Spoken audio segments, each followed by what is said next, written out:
What used to be wrong is now right, and what used to be right is now wrong. Are you hearing what I'm saying to you? You are forbidden to say anything about any group that might offend anybody, and you end up offending everybody, and everything is controversial, and it has leaked into the church, and it has leaked into our marriages, and it has leaked into our homes. It used to be that when we married somebody, we were a team. Now we're a competitor. When did we get into this gender competitiveness where it's the women against the men? I posted a picture of a bunch of women working around the table, and all the comments said, "Oh my God, look at how smart the women are. That's what I want to see, is a room full of women, like we're at war with men." It's great to see the women standing shoulder to shoulder with men, but are we trying to dominate each other, replace each other? Didn't God create us together and put us in the garden together and make us a team together so that we would complement each other and not compete with each other? What has happened to our society? And it's not just in the world, it's in the church. It's in the church, it's in the kingdom, it's in your house.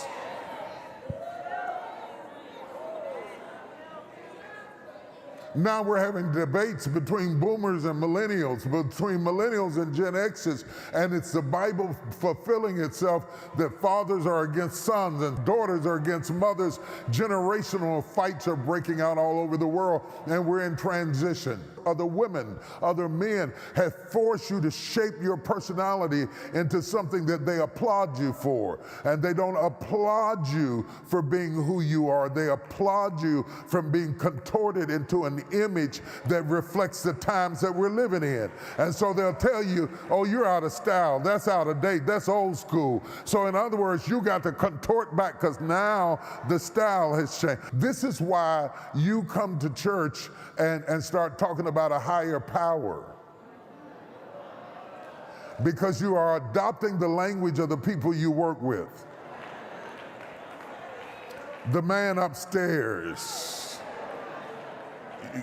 I'm not a Christian, I'm spiritual.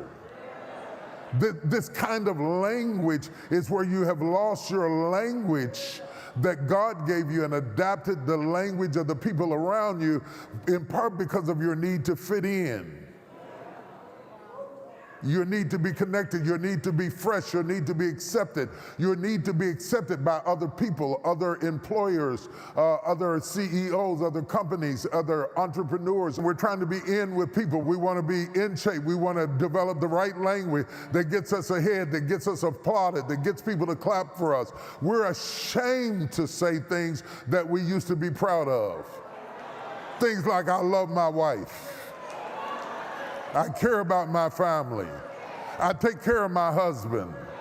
I make sure that he's good." Those kind. I dare you to make a post about it right now and watch how many people attack you. It's not that they're wrong to be them, it's that they want you to act like them, or something is wrong with you if your values are not in the same place their values are. And so the fight goes on. It's a fight with men, it's a fight with women, it's a fight with generations, it's a fight with denominations, it's a fight with ethnicities. We're having war.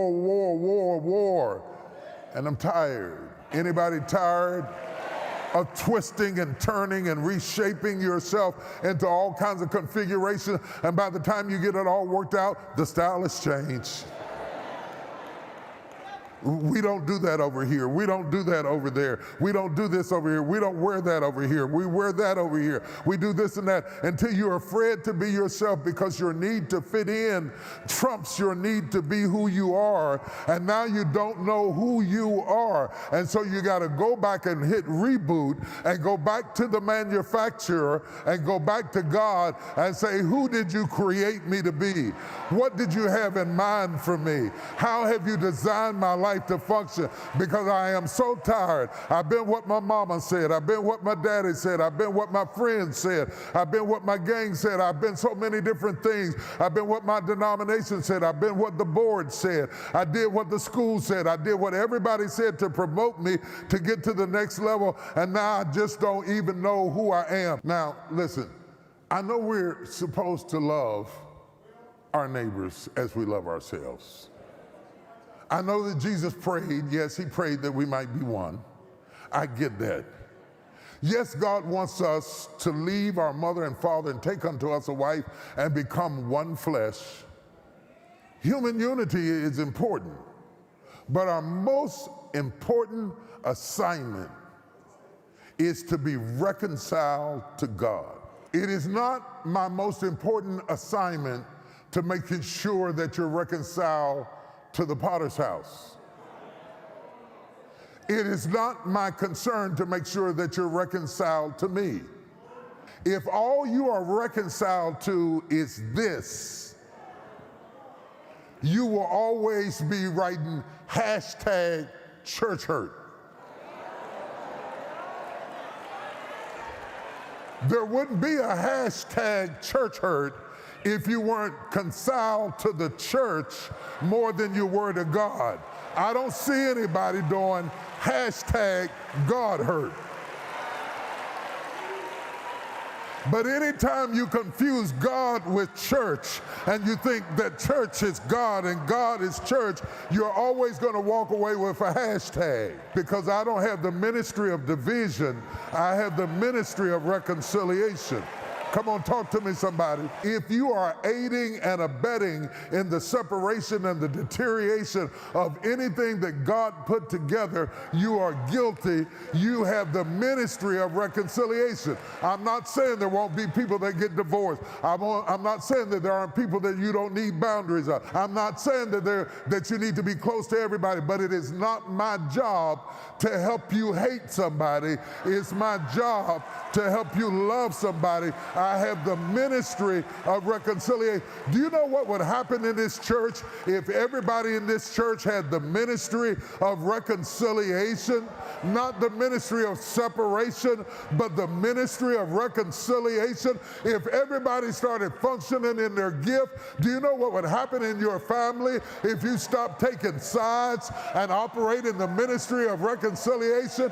Whenever you take sides, you've lost 50%. Quit trying to break up your daughter with her husband. Yeah, and then coming in here speaking in tongues. You got to have the ministry of reconciliation.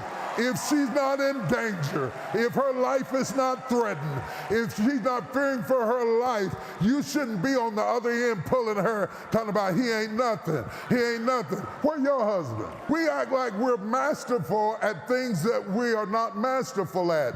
And we're giving out advice to people as if we have conquered in areas that we haven't conquered. And the truth of the matter is, misery enjoys company. So now you all can get together and talk about how bad men are. Or now you can get together and talk about how bad women are. So everybody wants you to be where they are so that you can make them feel comfortable.